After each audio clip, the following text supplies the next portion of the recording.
We received a number of emails, and first I want to say thank you for your honesty. Of course, I keep all these emails anonymous, and always feel free to email me at any time. But these emails were particularly honest because people openly said how helpless they feel at the moment. And I'm not talking about employees who feel frustrated or employees who don't know what to do. I speak about leaders. Leaders who contacted me and said, at the moment, I face a level of complexity that goes beyond my understanding, that is on a level where I don't know what to do, and I feel everything I can do is just wrong and I don't have the full picture. And this refers not only to the crisis, this also refers to communication on how to deal with conflict with employees, and it also refers to the situation we are now in and to the month we're in, which is June, and June means Pride Month. And I'm going to address all of this, including actual situations that happens, and I appreciate the positive feedback we received about making it relevant to actual topics. I'm always going to refer to actual topics in this podcast, but let's start from the beginning.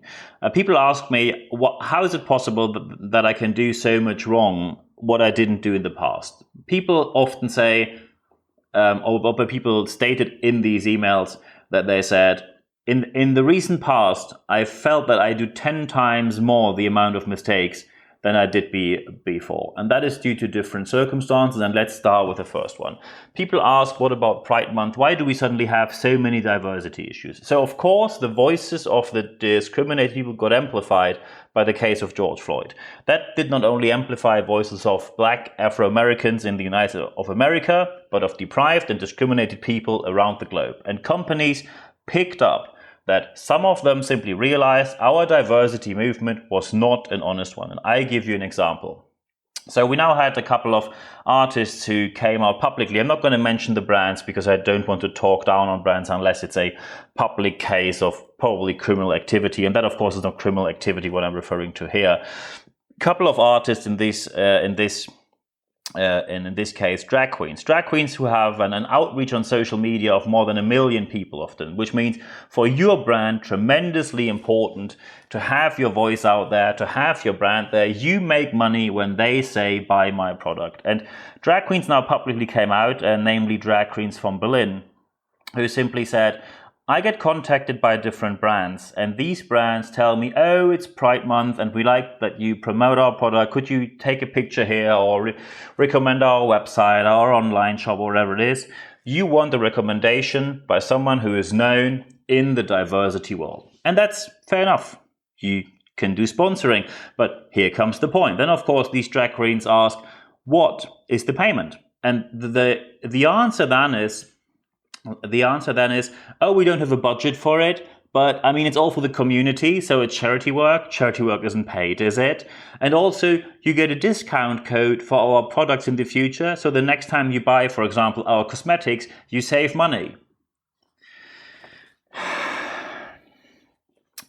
You need to be a special kind of person it is bad enough when you approach an artist and you say your payment is exposure, because exposure is not payment. Exposure is absolutely nothing. Exposure is not payment. Exposure doesn't pay the rent. It doesn't pay the bills. It doesn't pay your life. Exposure simply means you expect the service to be delivered unpaid. And that's a fact. So asking someone to work for a discount code is probably even worse, because you do not only tell them we are not going to pay you, the payment is something which you will only get when you become a client of us again. So you already expect that they buy from you again, and then you give them, oh so gracious, a discount code. Wow. It reminds me of these moments when people say, could you give a talk for our diversity department, our department of equality? And often these were large corporates, and especially when they approached female speakers, it was even worse. Because often they said, we need someone who does a great talk, maybe quite entertaining, quite funny. So for top tip, don't ask a German for a funny speech. I mean, that is blindingly obvious. How desperate do you have to be? So when you ask someone to give a speech about diversity or equality, and in the next line you say, oh, we don't have a budget. As a corporation, when you do not fund your department of equality and diversity properly, it is a very clear statement how you think how important diversity and equality is. Money is the only aspect of a business that has a direct connection to power.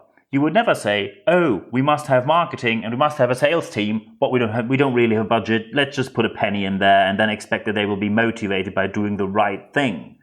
You would never even remotely consider that. You always pay your people well when it comes to sales.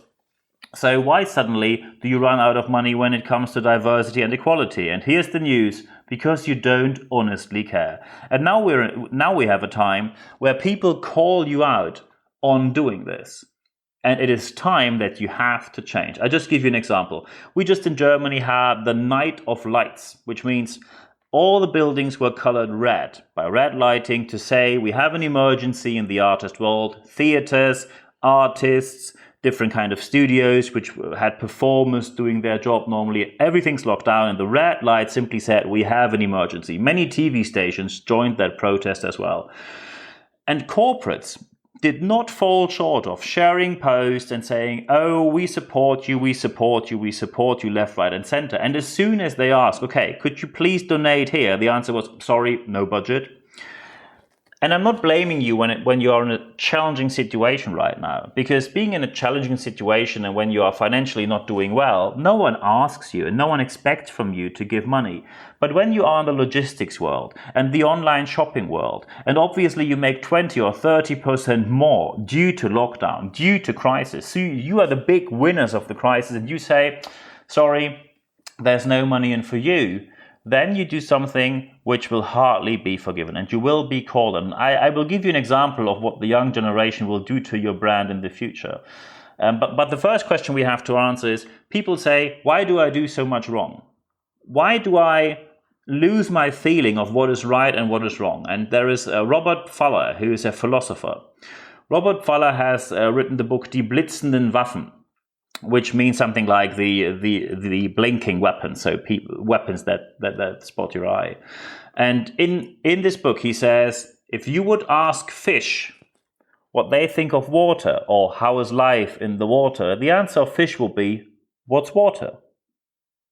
And I think that is a brilliant comparison of how little aware we are what our circumstances are and why we are where we are. Because normally you just follow the narrative, and the narrative is, oh, work hard and you work your way up and then everything's gonna just fall in place. And this is not how it is.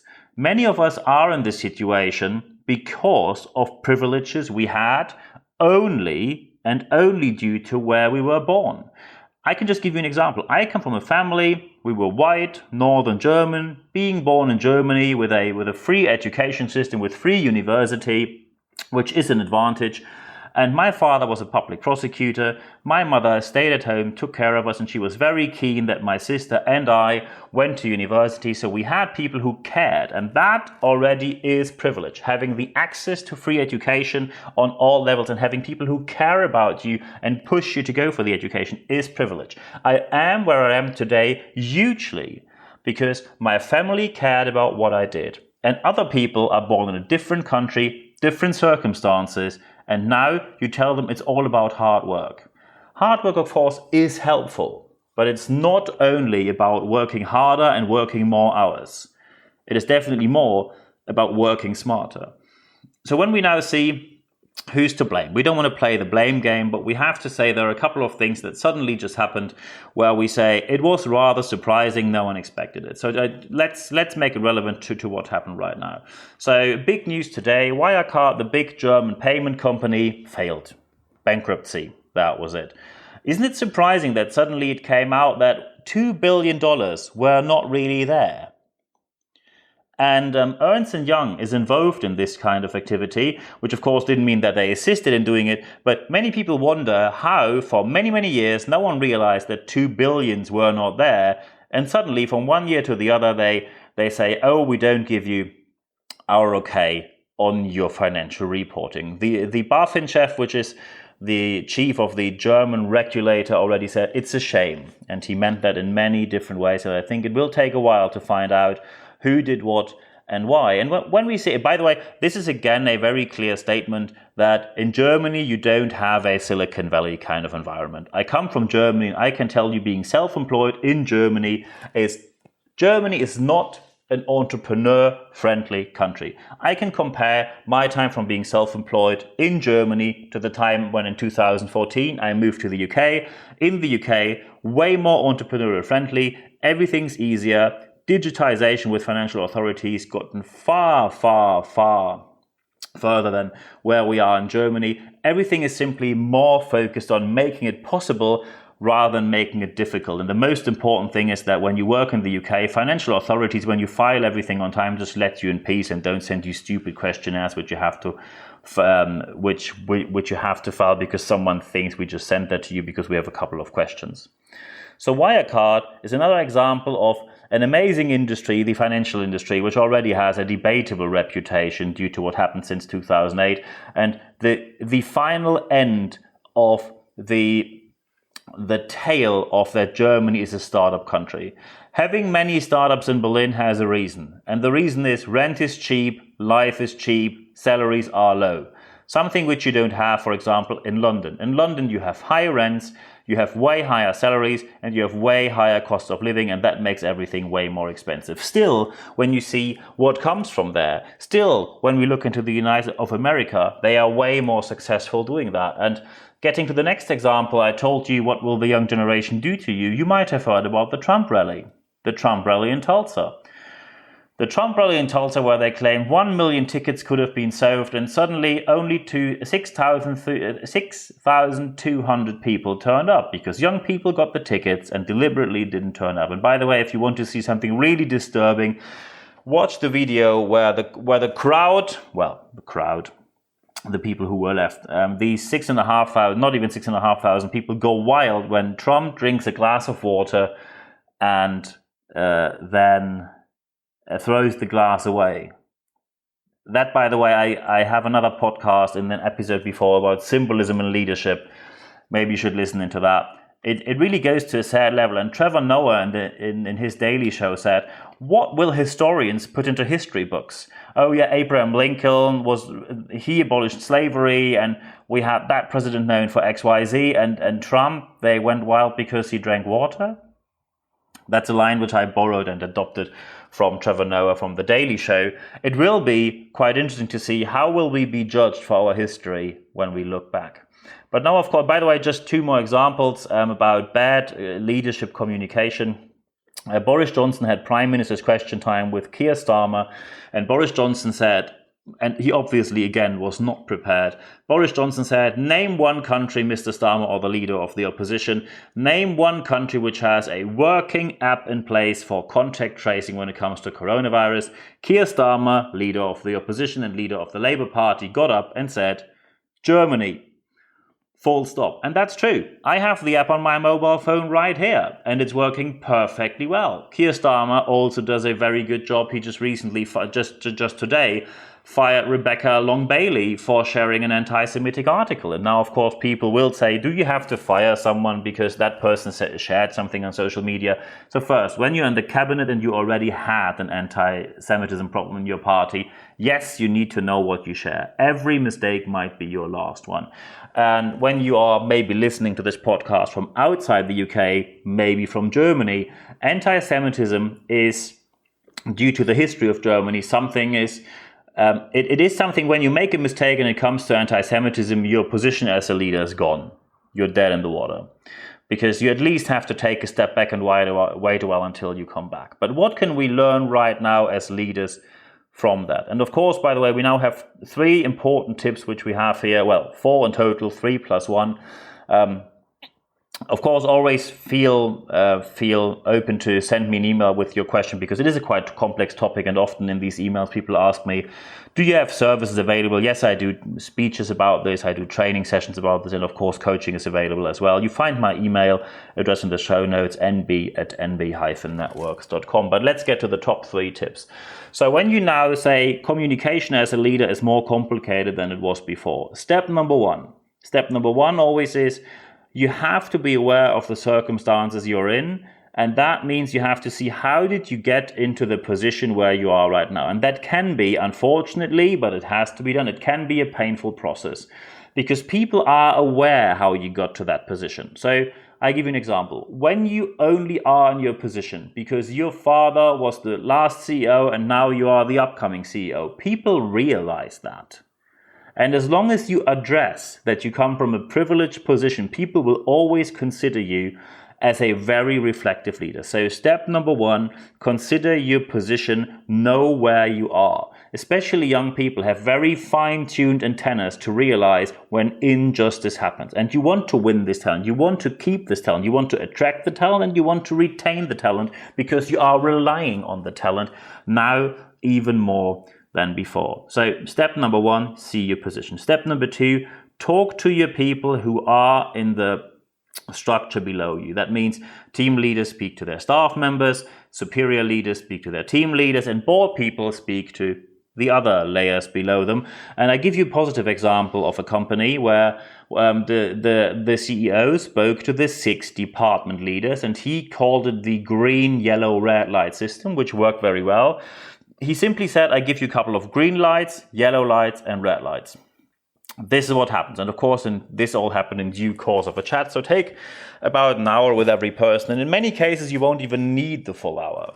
But you should have enough time, and you don't need time pressure when you have these kind of talks. So in step number 2, have the talk. And the talk means you give green lights. I give you an example here. Green light, that CEO said, I can guarantee you we're not going to fire people after furlough ended. So that was something which was a huge relief for the whole staff when that was communicated. Yellow light, the CEO said, we normally have about half a salary during Christmas as a bonus. I don't know if we have the money for that in December, and I will not know before the end of November. So I urge you, please do your financial planning without the bonus in mind, because I don't want you to be disappointed. I will do everything I can to make it happen, but at the moment it looks like we will not have a Christmas bonus. And the red light was, and I always find it quite interesting what are the priorities of people. The red light was people asked if that was something which was filed before the whole lockdown happened. People asked about the travel guidelines, if they could extend, for example, business class travel and have different kind of company cars. And the red light was there will be no investment in cars, and there will be no upgrade to business class travel. And also the bonus miles, which normally could be kept by the employees, are now owned by the company. So they will use bonus miles for business travel within their organization, and they will do so until the end of the year. From next year, people will be allowed again to have their bonus miles for their private travel. But at the moment, due to the financial constraints they face, they have to take a step back. This is step number 2. Step number 3 means always evaluate with the people. What do they think about these steps? Get their feedback and ask for their honest feedback. This all happens when you sit one-to-one with someone, and you will never publish what came out of these talks. And the step number 4 is always do what one of our clients always considered and named the 5-minute talk. After you have the really 1 hour long talk, at least once every couple of weeks, sit down with someone. Some people say, could you do it in the smoking area? Yes, but only, of course, if you smoke. You will not stand in the smoking area when you don't smoke, but you can do it in a lunch break, as long as you sit face to face with someone and no one else is listening. That is very important.